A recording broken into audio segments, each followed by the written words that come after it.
Hello dear professionals, I hope you are doing really really good. So आज Sunday था, यही बोलूँगा सबने अच्छे से स्पेंड कर लिया होगा अपने हिसाब से, बाहर घूमना फिरना खाना पीना। अभी back to the study schedule. CS professional वालों को आई होप सबको दिख रहा होगा, थोड़ा रिवर्स होगा लेकिन कोई बात नहीं, वीडियो के अंदर अच्छे से डिस्कस करते हैं। कुछ 3 से 4 पेजेस के अंदर मैंने कवर अप किया है। तो यही बोलूँगा कि सीएस प्रोफेशनल्स का भी जो अगस्त में रिजल्ट आने वाला है जून सेशन का, जैसा भी हो कैसा भी हो, हम सबको पता है कितना बेस्ट दिया है। थर्ड मॉड्यूल हो का थर्ड मॉड्यूल वाला एमसीएस हो या फर्स्ट मॉड्यूल के अंदर सारे सब्जेक्ट्स एवरेज हो, सबको पता है क्या सेकंड ग्रुप का भी सीन रहा था। तो एट पार बोलूँगा, मतलब ऐसा भी नहीं कि सबका अच्छा ही गया या सबका बेकार गया, ऐसा कोई बोल भी नहीं सकता। तो रिजल्ट कैसा भी हो सके, मैं तो ये प्रेडिक्ट करके चल रहा हूँ कि चाहे पॉजिटिव हो या नेगेटिव, हमको रेडी रहना चाहिए। क्योंकि अटेम्प्ट लगने के बाद हर कोई मतलब वो एक डिप्रेशन या वो साइकिल में रहता है कि पता नहीं चलता अभी आगे पढ़ना क्या है, करना कैसे है, सिलेबस होगा नहीं होगा, एक जजमेंटल साइकिल में रहते हैं। मैं सोचता हूँ उससे आगे बढ़ने के लिए पहले से प्री प्लान रहना चाहिए। उसी पॉइंट ऑफ व्यू से, उसी पर्सपेक्टिव से मैंने सोचा एक स्टडी प्लान बना लेता हूँ। अगर जो मैं फॉलो कर रहा हूँ, मैं चाहता हूँ मेरे फ्रेंड्स भी अगर फॉलो करेंगे तो अच्छा ही है यार। जब मुझे 1% बेनिफिट मिल रहा है तो एट द लास्ट सबको क्यों ना हो, मतलब वही मैं इंटेंशन के साथ आगे बढ़ता हूँ। और यही बोलूँगा कि जो जून का भी रिजल्ट चाहे पॉजिटिव हो नेगेटिव हो, कोई बोल नहीं सकते, कुछ भी हो सकता है। सबको पता है रिजल्ट कितना परसेंटेज आ रहा है इस बार भी, और पिछले 2 टर्म से भी पेपर्स कैसे बन रहे हैं, सब हर किसी को पता है। मैं तो यही बोलूँगा ओपनली। और इसके लिए एक पॉजिटिव अप्रोच लेके चल रहा हूँ कि अगर फॉर एग्जांपल तुमने तीनों मॉड्यूल दिए थे जून में, सोच के चले थे भाई हो जाएगा, रैंक आ जाएगा, अग्रीगेट निकल जाएगा, ये वो जो मेरे साथ फर्स्ट अटेम्प्ट में हुआ था, कोई बात नहीं। इसी पॉइंट को बोल रहा हूँ, अगर बाई चांस एक भी कुछ नेगेटिव हो जाता है सेकंड ग्रुप के अंदर या फर्स्ट ग्रुप, तो उस पर्टिकुलर एक ग्रुप को वापस दिसंबर में देने के लिए क्या अप्रोच होना चाहिए, क्या माइंडसेट होना चाहिए, किस स्ट्रैटेजी के हिसाब से उसको स्टडी प्लान बना के फॉलो करना चाहिए कि इतने इतने महीनों में ऐसे ऐसे करो तो चलेगा। इसी सब्जेक्ट के अंदर क्या की टेक अवे है कि इसको ऐसे पढ़ सकते हैं, इसको ऐसे कवर अप कर सकते हैं। इन शॉर्ट जनरल और प्रिसाइज फॉर्मेट में मैंने मतलब एक अच्छा सा स्टडी प्लान बनाया हुआ है। तो चलिए इसी वीडियो को देखते हैं। सीएस एंगेज यूट्यूब चैनल के अंदर सिर्फ प्रोफेशनल्स वालों के लिए, एग्जीक्यूटिव वालों के लिए अच्छा क्वालिटी कंटेंट मैंने अपलोड किया हुआ है और आगे करता रहूँगा। तो देखते हो तो लाइक कर लो या सपोर्ट कर लो, बस एट द एंड यही कर सकते हो म्यूचुअली। और कमिंग टू द पॉइंट ये बोलूँगा, जिसका अगर सिर्फ एक ग्रुप ही देना है फर्स्ट टाइम के लिए या सेकंड टाइम के लिए, जो भी हो, जैसे कि पिछली बार भी सिर्फ सेकंड ग्रुप दिया था, इस बार भी सेकंड ही देना है अटेम्प्ट के बाद, तो दिसंबर में सेकंड ग्रुप का क्या पढ़ना कैसे है वो भी मैंने मेंशन किया हुआ है। कमिंग बैक, जिसने फर्स्ट एंड थर्ड दिया था, जैसे कि ये भी हो सकता है कोई लोग 2 ग्रुप ही देते हैं मतलब मेरी तरह, तो उनका अगर फॉर एग्जांपल अगर सिर्फ ना फर्स्ट अटक जाता है या फर्स्ट एंड थर्ड दोनों फिर से अटक जाता है, तो क्या माइंडसेट होना चाहिए, किस हिसाब से टैक्टिक्स लगा के पढ़ना चाहिए, ये सारी बातें इस वीडियो के अंदर पर्टिकुलरली कवर्ड अप की हुई है। तो एक बार ज़रूर देख लो और फिर देख लो यार कि अगर सही में वर्थफुल लगता है तो कुछ कमेंट कर लेना, अच्छा लगे तो फ्रेंड्स के साथ शेयर करो यार, उनको भी ज़्यादा से ज़्यादा ऐसे नॉलेज का अपडेट होता रहे, बाकी कुछ नहीं। ठीक है, so let's move into the video. सिया। सो टू बी ऑनेस्ट, ये देख सकते हो सिर्फ सीएस प्रोफेशनल्स वालों के लिए ये वीडियो है, जो कि 2017 वाले syllabus, we can say old syllabus वाले, नॉट द न्यू सिलेबस। तो उसके लिए क्रॉस मार्क कर लो। न्यू सिलेबस वालों के लिए मैंने सब्जेक्ट्स देखे नहीं है, सिलेबस देखा नहीं है, बस सुनने में आया है कि कुछ साइबर सिक्योरिटी वाला सब्जेक्ट है, एडवांस टैक्स लॉ ऑप्शन में नहीं है, ये वो। तो चलो मैंने उसके ऊपर ज़्यादा फोकस नहीं किया, अपने मैं जो कैटेगरी में उसके लिए मैंने स्पेसिफिकली आज के दिन 28 अगस्त को ये वीडियो बना लिया। सोचा कि एक हफ्ता है अभी रिजल्ट के लिए, 5 to 6 डेज, तो क्यों ना इस 1 वीक के अंदर जितना प्लान कर सकते हो, अपना अपना शेड्यूल बना सकते हो बना लो।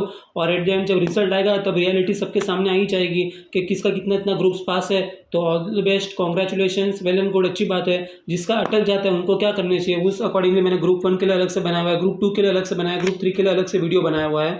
ये जो कि मतलब शेड्यूल बनाया मैं इसी वीडियो के अंदर बता दूंगा। और कमिंग टू द पॉइंट, जो एक्सक्लूसिवली सिर्फ 1 and 2 दिया हुआ था इस बार जून में, और फिर से अगर कुछ 1 and 2 अटक जाता है तो दिसंबर में वापस 1 and 2 देने का सोच रहे, तो क्या करना चाहिए भाई, उसके लिए मैंने ये वीडियो बनाया। चाहे वो 1 and 3 हो, 2 and 3 हो, कोई भी कॉम्बिनेशन। और जो ऑल ग्रुप्स वालों के लिए, उनके लिए सबसे लास्ट में अच्छे से टिप्स दे दूंगा जो मैंने फॉलो किए थे मेरे फर्स्ट अटैम्प्ट के अंदर। तो देखते हैं अभी क्या होता है। बेसिकली इस वीडियो के अंदर मेरी तरफ से, सुमित जैन की तरफ से, सीएस एंगेज यूट्यूब चैनल के अंदर यही बोलूँगा कि इस बार का दिसंबर 2023 हमारा लास्ट सेशन होना चाहिए एग्जामिनेशन का, ताकि फिर से ये पेपर्स देखने ना पड़े और एक क्वालिफाइड कंपनी सेक्रेटरी खुद को कह सके। यही इंटेंशन के साथ मैं इसी कॉन्फिडेंस के साथ आगे बढ़ता हूँ। और ये देख लेते हैं कि अगस्त में एंडिंग में रिजल्ट आएगा, समझो अगस्त गया खत्म, और 5 to 6 डेज लगे, अगस्त महीना ऐसे खत्म हो जाएगा। बचते हाथ में हमारे सितंबर, अक्टूबर, नवंबर। बहुत प्रैक्टिकली बोलूँगा, एग्जीक्यूटिव वालों की तरह बोलने से मतलब नहीं है कि ये ऐसा कर दो, उस महीने में इतना इतना टारगेट। हमको खुद को पता है कि कितने टाइम से हमने 8 to 10 मंथ्स पढ़ा हुआ है, अभी वो वापस टाइम आने वाला है नहीं। बहुत अच्छा नॉलेज गेन कर लिया, एक्सपर्टाइज ले ली, रिविजन्स कर लिया, अच्छी बात है। फिर भी कुछ ना कुछ चूक हो रही है ना, राइट, तो उसको हमको इसमें कवर अप करना है। तो हमारे हाथ में सिर्फ सितंबर, सिर्फ अक्टूबर और सिर्फ नवंबर 3 मंथ्स का टाइम पीरियड है, इसी के अंदर सब कुछ करना है, क्योंकि भाई दिसंबर तो एग्जाम्स है।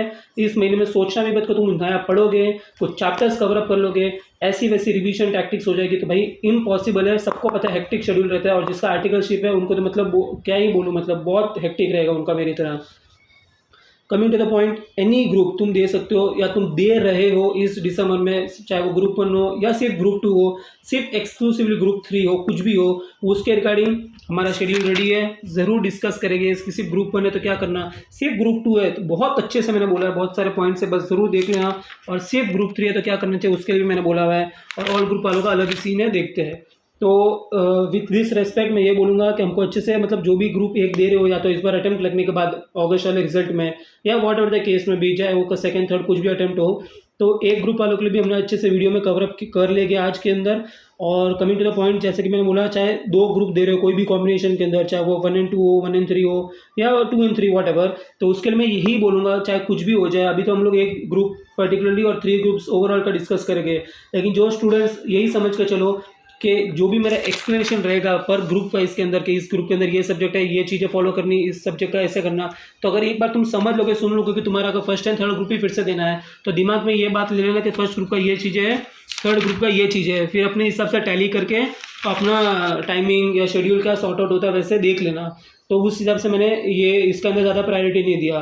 तो बस यही समझ के चलना, जो भी 2 ग्रुप का सेट हो तुम्हारा, उसके अंदर एफर्ट्स अच्छे से लगा लेना, और इस बार स्मार्ट स्टडी करना। तुम्हें पता चल जाएगा अगर 1 and 3 दे रहे हो तो थर्ड के अंदर तो 2 ओपन बुक है, कुछ रटने का है नहीं, कुछ लिखने का है नहीं, कुछ पढ़ने का है नहीं, हमको इतना पता है, सिर्फ CFL देखना है। और बचते हैं इधर सिर्फ फर्स्ट ग्रुप का सब्जेक्ट के 3 पेपर्स, तो 3+1 टोटली 4 सब्जेक्ट से पढ़ने हैं। तो इस तरह से स्मार्ट स्टडी करना कि इस बार क्या 4 सब्जेक्ट्स में और अच्छे से पढ़ सको, क्या कवरअप कर सको, वो देखना। इसी तरह म्यूचुअली सारे ग्रुप्स के अंदर देख लेना, अगर जो 1 and 2, 1 and 3 या 2 and 3 वाला केस हो। इस बार हमने एनएफ स्टडीज़ कर ली थी, आई होप सो, क्योंकि तभी है ना हमने अच्छे से कवरअप किया हुआ था पिछले टर्म में, लेकिन फिर भी अग्रीगेट से या एक सब्जेक्ट के अंदर डूब जाने से, RCD की वजह से कुछ भी हो सकता है। मैं तो यही बोलूँगा, केस हो सकता है ऐसा कि फिर से हमको जो जून में दिए थे 2 ग्रुप, वो फिर से अटेम्प्ट लग जाए और दिसंबर में देने पड़ जाए। तो उस केस में बोल रहा हूँ, इन एडवांस रेडी होने के लिए अगर कुछ भी स्ट्रैटेजी बनानी हो तो यही प्रिपेयर करना कि कोई भी 2 ग्रुप जो देने वाला इस बार फिर से, उसमें इस बार और अच्छी मेहनत करना जो पिछली बार नहीं कर सके थे, तो ये बहुत हेल्पफुल रहेगा बस। और बात आती है जब ऑल ग्रुप्स की, अगेन इन द सेंस, जब तुमने जून के अंदर फर्स्ट अटेम्प्ट दिया था तीनों ग्रुप का नहीं हुआ, तो इस बार कैसे तीनों ग्रुप देना दिसंबर में, वो चीज़ इन 3 महीनों में, उसके आगे का क्या दिसंबर में शेड्यूल रहना है, सब कुछ हम लोग अभी देखते हैं। और ऐसा भी हो सकता है कुछ लोगों ने जो फर्स्ट टाइम नहीं दिया था तीनों ग्रुप, कुछ लोगों ने पहले दिसंबर में दिया था मेरी तरह, और इस बार शायद उन लोगों ने फिर से तीनों ग्रुप दिए थे। तो भाई उन सब के लिए क्या करना चाहिए कि इस बार भी अगर अटेम्प्ट लग गया तो इस दिसंबर में एक्चुअली क्या करना चाहिए, वो भी हम लोग डिकोडिंग कर ही लेंगे, ठीक है। एंड दिसंबर के लिए यही क्लियर कट बोलूँगा कि पूरा का पूरा हमको सिर्फ पास्ट ईयर के पेपर सॉल्विंग करने, उसके अंदर ऐसा सोचना भी मत कि ये सब्जेक्ट के 2 चैप्टर्स बच गए, उस सब्जेक्ट के ये 3 पैराग्राफ नहीं भाई नहीं, अभी टाइम नहीं है। सो फुल्ली मतलब उनको क्या करना, पास्ट ईयर के पेपर सॉल्विंग ही करना है बस। अभी यही सोचना है कि दिसंबर के 20 दिन 15 दिन जो हाथ में रहते हैं, सिर्फ पास्ट ईयर के पेपर सॉल्व कर लो, बहुत सफिशिएंट रहेगा। हर subject wise, optional wise, choice wise को सिलेबस वाइज जो सही लग रहा है वैसे कर लो, ताकि हेल्पफुल रहेगा, यही बोलूँगा। और रिविजन्स करने, बिना रिविजन्स के एक भी स्टूडेंट मुझे नहीं लगता पास हुआ होगा, या कोई भी हमारे सीनियर्स जूनियर्स कुछ भी, कितने भी बिग शॉट्स हो, कुछ भी अगर रेकमेंड करेंगे, कोई भी ये बात को बिल्कुल इग्नोर नहीं करेगा। रिविजन्स के बिना कुछ नहीं हो सकता, let it be GRMC, let it be CRI, तो बस समझ जाओ। और everything is writing and knowledge, बस इतनी सी बात है। कितना भी रिवीजन कर लो, जब एग्जाम में जाके वो अगर लिख नहीं पा रहे हो तो बिल्कुल वर्थ नहीं रहेगा। मैंने देखा स्टूडेंट्स रिवीजन अच्छा कर लेते हैं, उनको कॉन्सेप्चुअल क्लैरिटी है, नॉलेज है, अच्छी बात है। एग्जाम में नहीं लिख पा रहे हो, राइटिंग प्रैक्टिस घर से नहीं कर रहे हो, तो बहुत मतलब आगे तकलीफ रहती है। टैक्स के जब न्यूमेरिकल सॉल्व नहीं कर पाते तो भी प्रॉब्लम रहती है। तो सब चीज़ को मैंने इस वीडियो के अंदर कंपाइल करके मेंशन किया है। तो जिस चीज़ को तुम्हें रेलेवेंट लगे, जो तुम्हें रिलेटेबल लगे और एकदम पॉइंट टू पॉइंट लगे, तो बिंदास कमेंट करके बताओ, अपना फीलिंग्स को शेयर करो, ताकि मैं समझ सकूँ कि मेरी बातें कुछ तो वैल्यू एडिशन हुई है। और मेनली नॉलेज बेस होगा, जैसे कि RCD का पेपर हो, फिर हम लोग बोल सकते हैं MCS का पेपर हो, इलेक्टिव हो, तो पूरा नॉलेज बेस है यार। जितना नॉलेज होगा उसके बेसिस पे हम लोग और टैकल कर पाएंगे, पेपर को डिकोड कर पाएंगे, एक्स्ट्रा मार्क्स का अटेंड करके स्कोर फेचअप कर सकते हैं। और रही बात MCS की, नो कमेंट्स यार, तुमको बहुत अच्छे से बताया, मुझे भी अच्छे से बताया। बस सब कुछ कैरी करना है, एग्जीक्यूटिव की सारी 8 मॉड्यूल्स, प्रोफेशनल्स की सारी 10 मॉड्यूल्स, और बैर एक्ट और जो भी extra materials, notes, amendment, supplements, ये वो कुछ भी सही लगे, चार्ट्स वार्ट्स सब लेके जाना, अच्छे से पढ़ना, बस अच्छे से कैरी ऑन करना, ये बोलूँगा। इसके लिए बहुत बड़ी बात बोल दी मैंने, ये फिर से सुनना, फिर से समझना, फिर रिलेट कर पाओगे। ये तो हमारा CS एग्जीक्यूटिव वालों का था कल का शेड्यूल, कोई बात नहीं, ये तो बहुत अच्छे से हो गया। आज हम लोग इसमें कवर अप कर लेते हैं। हाँ, so coming to the thing that अगर सिर्फ फर्स्ट ग्रुप दे रहे हो तो उसका क्या पर्सपेक्टिव होना चाहिए या क्या पॉइंट ऑफ व्यू, वो हम लोग एक बार देख लेते हैं। जैसे कि सिर्फ GRMC का सब्जेक्ट है तो उसके अंदर ऐसी क्या स्ट्रैटेजी होनी चाहिए या ऐसा क्या पॉइंट ऑफ व्यू हम लोग अप्लाई कर लें कि बहुत स्मूथली ये पेपर भी हो जाए, सब्जेक्ट भी हो जाए, और ग्रुप के अंदर हमारा पूरा अगर सिर्फ फर्स्ट ग्रुप ही दे रहे हो इस बार भी फिर से, या कुछ ऐसा सीन हो जाता है कि अग्रीगेट बेचारा अटक गया या साला एक सब्जेक्ट में फेल हो गया, उसके कारण पूरा तीनों ग्रुप देना, तीनों सब्जेक्ट दे रहा है इस ग्रुप का, कुछ भी हो, मैं तो बोल रहा हूँ सब कुछ ओवरऑल एक ही कैटेगरी में आता है भाई। तुम फिर से फर्स्ट ग्रुप दे रहे हो दिसंबर में, इतनी सी बात आती है। तो इस हिसाब से देख लो कि अगर सिर्फ फर्स्ट ग्रुप दे रहे हो तो ऐसा मतलब पैटर्न होना चाहिए कि GRMC है तो उसके अंदर no doubt in that risk management को बहुत 100% फोकस दे दो यार, पूरे 20 मार्क ला के रखेगा। सिमिलरली पार्ट C 20 मार्क ला के देगा यार, पूरे से एकदम अच्छे से रियल वाली स्टडीज करो, ऐसा नहीं कि कच्चा पक्का पढ़ लिया, थोड़ा बहुत छोड़ दिया, फिर ये नहीं हो रहा सस्टेनेबिलिटी ये वो, ऐसा नहीं होना यार। रिपोर्टिंग है, कंप्लेंट्स है, जो भी है पूरा पढ़ के छोड़ दो यार, फोकस के साथ पढ़ो, ताकि इसके अंदर से भी सिर्फ 4 क्वेश्चन आते हैं, 5 4 20, तो वो भी कवर अप करो यार। तो 20+20 40 तो सॉलिड इधर ही हो जाता है, लाइफ में और चाहिए क्या, ये सोचो। एक कॉन्फिडेंस बूस्ट होता है इससे, ये देखो पहले। और फिर coming to the next part A है यार, मैं तो यही बोलूँगा सारे चैप्टर्स हर किसी को करने ही चाहिए, का चाहे कॉर्पोरेट गवर्नेंस हो, ये हो वो हो। लेकिन कुछ कैटेगरी मेरी तरह भी होती है जो उनका सब कुछ पढ़ नहीं पाती, इतने स्मार्ट या टैलेंटेड नहीं होते, तो एवरेज या लिमिटेड पढ़ पाते, तो उनके लिए यही बोलूँगा मैक्सिमम जितना भी नॉलेज ले सको ले लो, और रिविजन्स कर लो उन पार्ट ए वाले चैप्टर से, ताकि उसके अंदर से भी एक एक दो दो तीन तीन क्वेश्चन जो जो आ रहे हैं एटलीस्ट अटेंड कर पाओ यार, उनके रिलेटेड कुछ लिख पाओ, मार्क्स तो बनेंगे, वह बात है। और 100% का अटेम्प्ट इसलिए करने का बोल रहा हूँ क्योंकि इस सब्जेक्ट के अंदर हाई चांसेस है पास होने के, क्योंकि चाहे टैक्स का हमको न्यूमेरिकल्स बने ना बने, पेपर लेंदी हो हर टाइम की तरह, या कुछ भी अनएक्सपेक्टेड हो, ड्राफ्टिंग का कभी ड्राफ्ट याद आए ना आए, फॉर्मेट कुछ और ही पूछ ले, ये वो, थियरी क्वेश्चन ज़्यादा बने ना बने, पूरा 90 मार्क्स का ड्राफ्ट दे, 10 मार्क्स का थियरी, पेपर पलट जाए, लेकिन ये पेपर जिंदाबाद है, तो इसका ये बोलूँगा हाई पासिंग का चांसेस है, ऐसा मुझे लगता है। तो मैं सिर्फ अपना पॉइंट ऑफ व्यू बोल सकता हूँ वीडियोस के अंदर, बाकी तुम्हें जो पर्सनली फील होता है या लगता है तो तुम कमेंट बॉक्स के अंदर बोल सकते हो, जो कि CS एंगेज यूट्यूब चैनल के अंदर एनी टाइम अवेलेबल है। Next coming to the second subject advanced tax law. Subject से ही सबको पता है 70 का इनडायरेक्ट है, 30 का डायरेक्ट है, तो उसके अंदर 60 का GST, 10 कस्टम्स फिर 30 का डायरेक्ट टैक्स, यही मैंने इसके अंदर लिखा हुआ है कि 70 का क्या है GST कस्टम्स और 30 का आता है अपना डायरेक्ट टैक्सेशन। और उसी के अंदर भी मैंने ये बोला है कि ये बहुत अच्छी एक रेशियो है, मतलब जैसे कि एग्जीक्यूटिव के अंदर 50-50 था, और ऊपर से बड़ी बात ये थी कि MCQ था, ये तो 70-30 है भाई, तो इसके अंदर तो पूरा एकदम ब्यूटीफुल रेशियो है यार, मतलब ज़्यादा से ज़्यादा जितना GST के अंदर स्कोर कर लो, मतलब 60 या 70 के अंदर, वो हमारा विन विन सिचुएशन होता है। फिर तो DT का भाई 1 2 3 क्वेश्चन में ठीक ठीक बन जाए ना, तो भी कॉन्फिडेंस रहता है कि ये हमको बचा लेगा, मतलब मेनली इनडायरेक्ट टैक्सेशन। और वर्कआउट तो करना ही पड़ेगा और रीडिंग करनी ही पड़ेगी, वरना बिना उस वर्कआउट या रीडिंग के, प्रैक्टिस के, न्यूमेरिकल सॉल्विंग के या टैक्स के प्रोविजंस के कुछ भी पॉसिबल नहीं है। आई डोंट इवन थिंक कि 1 या 2 क्वेश्चन भी पूरे सॉलिड स्कोर कर पाओगे, ये एक्सपीरियंस कर चुका है 1 या 2 अटेम्प्ट में, इसलिए बोलूँगा। तो बहुत मतलब ये सॉलिड रेशियो है 70-30 का इसके अंदर मार्क्स के हिसाब से, और बिना प्रैक्टिस के मतलब ये हो ही नहीं सकता। GST के अंदर चाहे जितने भी प्रोविजंस पढ़ लो, RCM, ये रजिस्ट्रेशन या कुछ भी TDS TCS कुछ भी हो उसका एग्जामिशन के रिलेटेड, जब तक प्रोविजंस पढ़ लिया ठीक है, लेकिन प्रैक्टिस करनी पड़ेगी। जब केस लॉ टाइप के या कुछ भी स्ट्रेट फॉरवर्ड क्वेश्चन आएगा, उसका जब तक हम लोग पढ़ के नहीं समझ सकते कि ये क्वेश्चन के अंदर क्या आएगा, इसका क्या होगा, इसके अंदर ये एक स्टेटमेंट दे दिया भैया, ट्रू है क्या फॉल्स, कमेंट कैसे करना, बिना प्रोविजंस पढ़े हुए उसको प्रैक्टिस जब तक नहीं करोगे कुछ पॉसिबल नहीं है। कम से कम मैं बोलूँगा 3 से 4 अटेम्प्ट के पेपर प्रैक्टिस करो यार, कम से कम। मैं खुद किया हूँ 3 अटेम्प्ट के, इसलिए मुझे ऑलमोस्ट 2 से 3 क्वेश्चन में 5 ऐसे अच्छे मार्क्स आए थे फर्स्ट अटेम्प्ट के अंदर। लेकिन चलो देखते हैं इस बार क्या होता है। बाकी रिपीटेड टॉपिक्स DT के अंदर पता ही चल जाती है, गार सार और एडवांस रूलिंग और IT का कुछ केस, ये वो, तो हमको सबको मतलब 2 अटेम्प्ट के पेपर देख लोगे ना, 2-3, तो भी पता चल जाएगा DT क्या चीज़ है और क्या टाइप के क्वेश्चन आते हैं, तो मैनेजेबल हो सकते हैं यार, कि ये टैक्स का क्या अवॉइडेंस का या टैक्स मैनेजमेंट में क्या डिफ्रेंसिएशन है, ये वो, तो मतलब बहुत सिंपल चीज़ें पता चल जाता है DT का, जो कि ठीक है। तो हर सब्जेक्ट के अंदर एक है ना पॉजिटिव एटीट्यूड देखो यार, कसम से पढ़ने का अप्रोच बढ़ेगा, ये मैं नोट डाउन किया हुआ हूँ और इसी में फॉलो करता हूँ, इसलिए मेरे को भी इंप्रूवमेंट फील हो रहा है, तो मैं इससे कॉन्फिडेंस फील करता हूँ। और रही बात जब ड्राफ्टिंग की आती है, मैं यही बोलूँगा बहुत लिमिटेड चैप्टर्स है यार, बहुत स्पेसिफिक चैप्टर्स है, आई गेस 9 या 10, इससे ज़्यादा कुछ है ही नहीं। उसके अंदर भी अगर डिवाइड कर लो तो 4 से 5 हो गए थियरी वाले, जैसे कि अपीयरेंसेस, प्लीडिंग्स, ऐसे वैसे करके, और बाकी के 3 से 4 हो गए वो सेक्रेटरी स्टैंडर्ड्स या ड्राफ्ट हर चैप्टर में भरे पड़े, तो ऐसे में मतलब अपने हिसाब से पॉइंट ऑफ व्यू रखता हूँ। और यही बोलूँगा जस्ट फिनिश इट ऑफ यार, ऐसा मत सोचना कि आधे चैप्टर हो रहे हैं नहीं हो रहे, ऐसा नहीं, जितना हो रहा है ज़्यादा से ज़्यादा कवर अप करो, वही बेस्ट रहेगा। और सेलेक्टिव कर रहे हो यार, किसी भी इतना ही पढ़ा जा रहा है तो उसको तो अच्छे से पढ़ो, ताकि उस चैप्टर्स को अगर तुम पढ़ रहे हो फर्स्ट 5 चैप्टर्स, तो एग्जाम में अगर फर्स्ट 5 चैप्टर्स में कुछ भी आए तो वो तुम लिख के आ जाओ यार, उसमें फिर चूकना नहीं चाहिए कि ये भी मैंने थोड़ा छोड़ दिया था, ये 3 पेज छोड़ दिया था, ऐसा नहीं होना। तो उसको तो अगर अच्छे से पढ़ना, अगर तुमसे सारे चैप्टर्स ना पढ़े जाए या कुछ मेहनत इतनी ना हो तो। और यही बोलूँगा एट द एंड थियरी होती है भाई, और ड्राफ्ट होते हैं। थियरी का अगर हमको एग्जाम में पता है रेशियो, कभी 40 मार्क्स का थियरी आता है, 60 मार्क्स का ड्राफ्ट पूछ लेते हैं, ये सच्ची बात है। कभी कभी ऐसा होता है कि 50 मार्क्स की थियरी आती है इक्वली, 52 मार्क्स का या 50 मार्क्स का ड्राफ्ट पूछ लेते, तो देख लो यार, ऐसा भी सीन है। और कभी ऐसा होता है कि 60 मार्क्स की थियरी आ जाती है और सिर्फ 40 का ड्राफ्ट, तब तो सही लगता है। जिसने थियरी पूरी बुक की अच्छे से पढ़ी तो वो तो 60 तक का अटेंड आराम से कर लेता है। ऐसी बात है, इस बार कुछ 90-10 का भी रेशियो हो सकता है, कोई बोल नहीं सकता। पेपर 100 मार्क्स का ओवरऑल है, कुछ बाइफर्केशन नहीं है कि इतना थियरी इतना ड्राफ्ट। जो ये तो मैंने 2-3 अटेम्प्ट के पेपर देखे, तब कुछ ऐसा एक्सपेक्टेशन लग रहा है, और कुछ नहीं। तो यही बोलूँगा, थियरी है, जितना पढ़ सकते हो उससे भी पास हो सकते हो यार। ऑब्वियसली 40 to 50% थियरी तो आएगी एग्जाम में, लेकिन उससे ज़्यादा भी हो सकता है, कम भी। तो इस बात का ज़रूर ध्यान रखना, ब्लाइंडली कुछ फॉलो करने का है नहीं इसमें ऐसा, क्योंकि पेपर के अंदर कोई बाइफर्केशन नहीं है इंस्टीट्यूट की तरफ से कि ड्राफ्टिंग के अंदर 30 का ड्राफ्ट है, 70 का थियरी, ऐसा कुछ है नहीं। जो भी 100 मार्क्स के 9 चैप्टर्स ऐसे 10 चैप्टर्स है दिया हुआ है। और लास्ट में ये बोलूँगा कि ड्राफ्ट के अंदर भी अच्छा खासा वेटेज आता है, देख लो, ट्रस्ट नहीं हो रहा पेपर खोल के देख लो, कितने सारे ड्राफ्ट पूछते हैं, बिल का ड्राफ्ट, कभी मिनट्स का ड्राफ्ट, कभी रिजोल्यूशन का ड्राफ्ट पूछ लेते हैं, देख लो।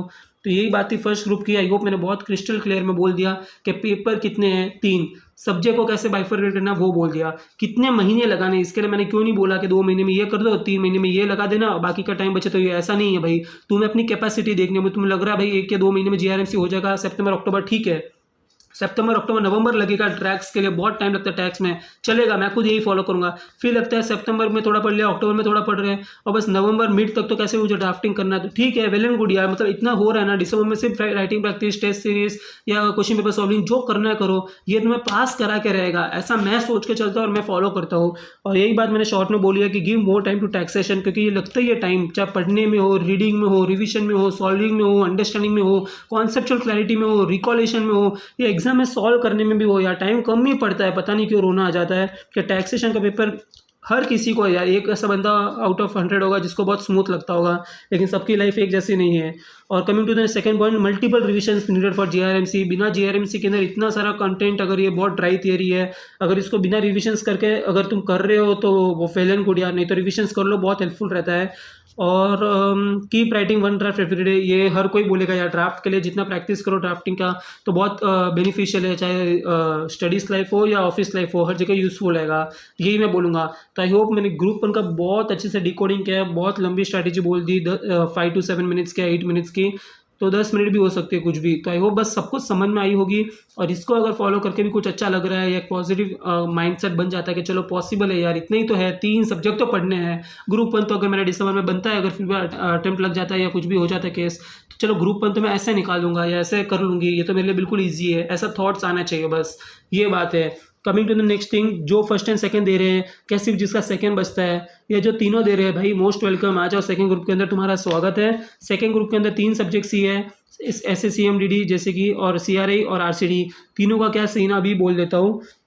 ये वाला जो सेक्रेटरी ऑडिट का पेपर है, इसके अंदर पूरा बाइफर्केशन है, जैसे कि 60 मार्क्स का सेक्रेटरी ऑडिट और ड्यू डिलिजेंस वाला वो पार्ट है, और पार्ट ये आ जाता है अपना ये कंप्लाइंस मैनेजमेंट 40 मार्क्स का, जिसके अंदर 4 to 6 चैप्टर्स है।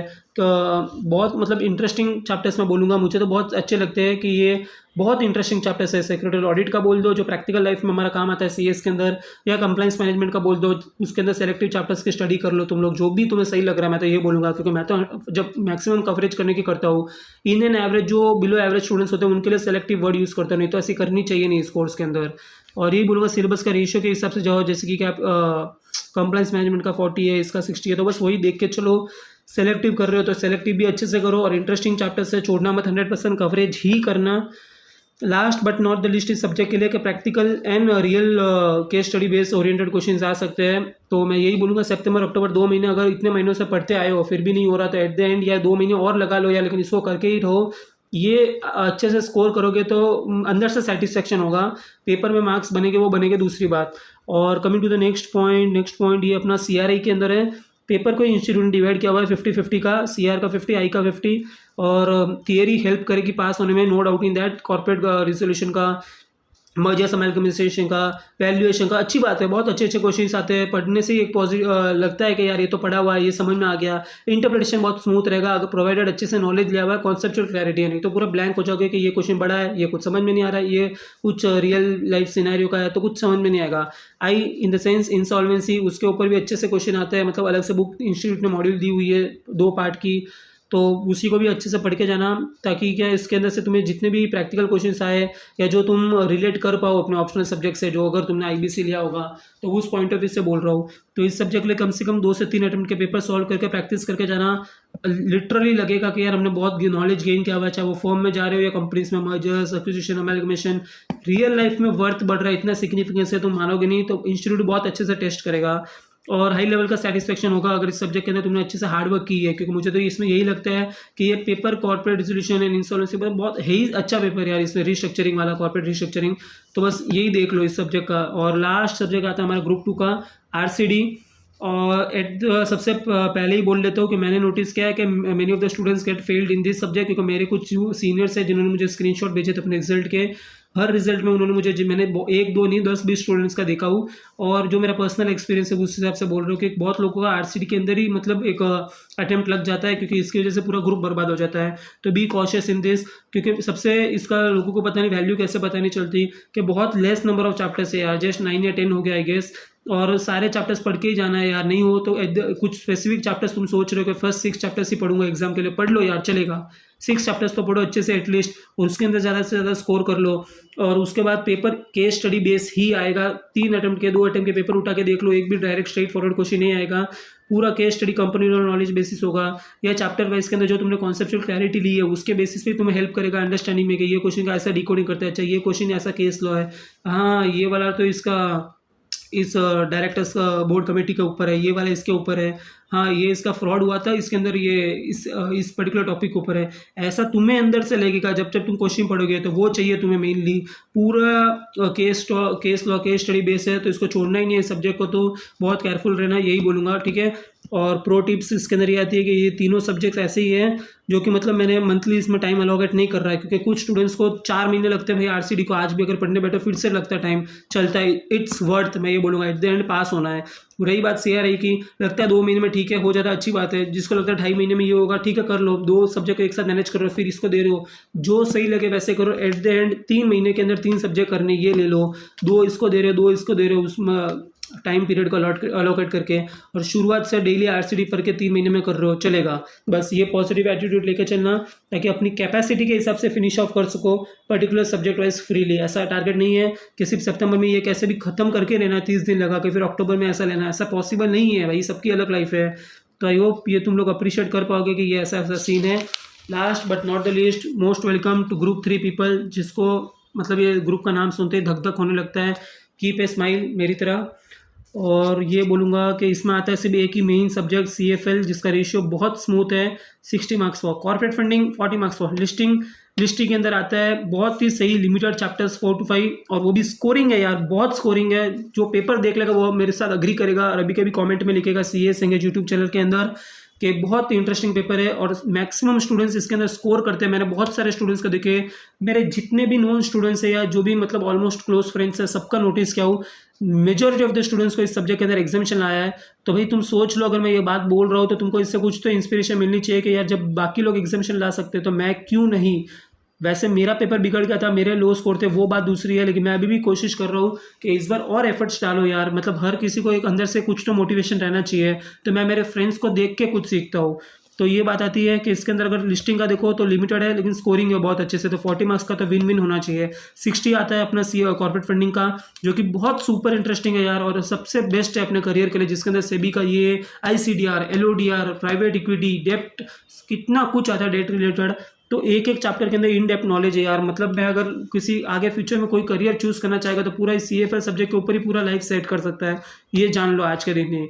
और जैसे कि मैंने बोला, इस ग्रुप के अंदर बेसिकली हाईएस्ट जिसका स्कोर होता है वो यही सब्जेक्ट होता है, जिसको भी अब तक एग्जामिशन आया ये आया, तो यही इसका रीजन रहता है। ये मैंने नोटिस किया टिल द डेट, बाकी एजम्पशन है, जिसको सही लगे फॉलो कर लो, नहीं लगे तो कोई बात नहीं, कॉमेंट कर दो।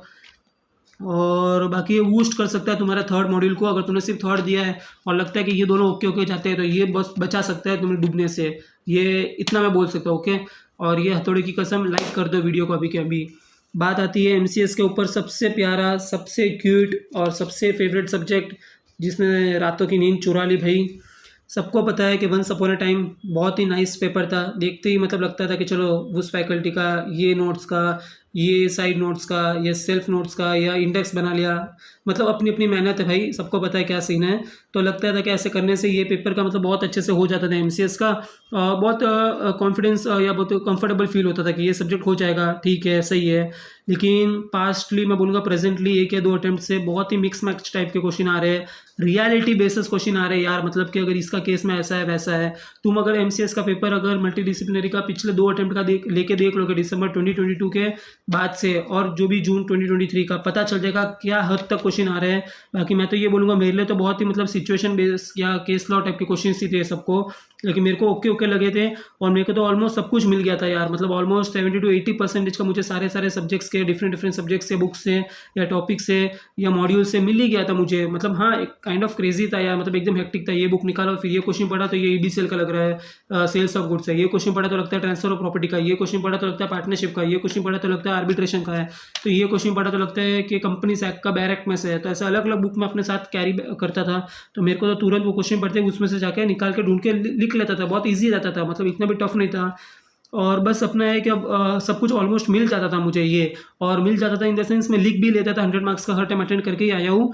और ये बोलूँगा 70 मार्क्स का तो ऐसी ऐसे कि एग्जीक्यूटिव या प्रोफेशनल या बैर एक्ट की या साइड नोट्स है, इसके अंदर से ही होता है। मतलब सब कुछ मुझे तो मिल गया था हर अटेम्प्ट में, एक या दो अटेम्प्ट में, तो मुझे कुछ बड़ी बात नहीं लगी।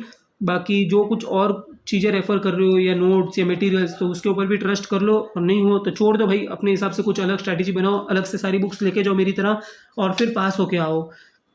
क्योंकि मेरा तो पास होने का इस बार इंटेंशन है, होपफुली हो जाए तो अच्छा है।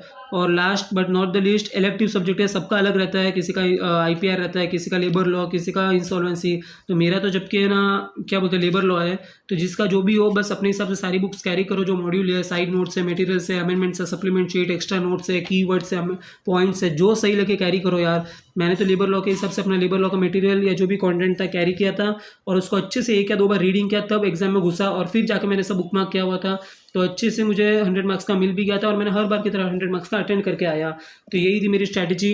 जो अभी सिर्फ फर्स्ट दे रहे हैं, आई होप उनको क्लैरिटी मिल गई, जो सिर्फ सेकंड दे रहे हैं उनको क्लैरिटी मिल गई, जो थर्ड दे रहे हैं उनको क्लैरिटी मिल गई, और जो फर्स्ट एंड थर्ड दे रहे थे उनको ये बस कंसिडरेशन में लेना है कि क्या चीज़ें मैंने बोली और किस हिसाब से अपना दिमाग लगा के अप्लाई करना है। मेरी तरफ से जितनी हेल्प थी मैंने कर ली। तीनों ग्रुप वालों सावधान रहो भाई, देख लो क्या चीज़ें अभी तुम्हें सॉर्ट आउट करनी है, किस चीज़ के ऊपर कितना फोकस देना है, और अभी क्या स्मार्टली प्लान कर सकते हो, क्योंकि मैंने बहुत अच्छी डिकोडिंग स्ट्रैटेजी बता दी।